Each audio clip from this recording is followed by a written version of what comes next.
know if you can relate.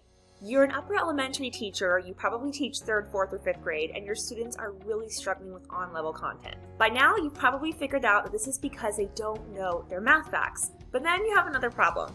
You don't have any extra time to teach them their math facts. You're already super strapped, and you really don't just want to stick them on a computer again to practice on Math Facts Pro, Reflex, iExcel, iReady, or any of those other programs. So with this activity, it's really cool because it is self-checking, but it's not another just game. It's an actual math maze where they are playing with and practicing not only logic and problem solving, but actually practicing their times tables. Let's check this out.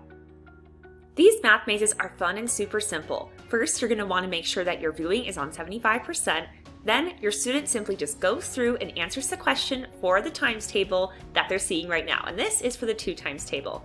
Then when they're done, they click the little green box to see how they did, and a fun little themed emoji pops up. Then you're pretty much done.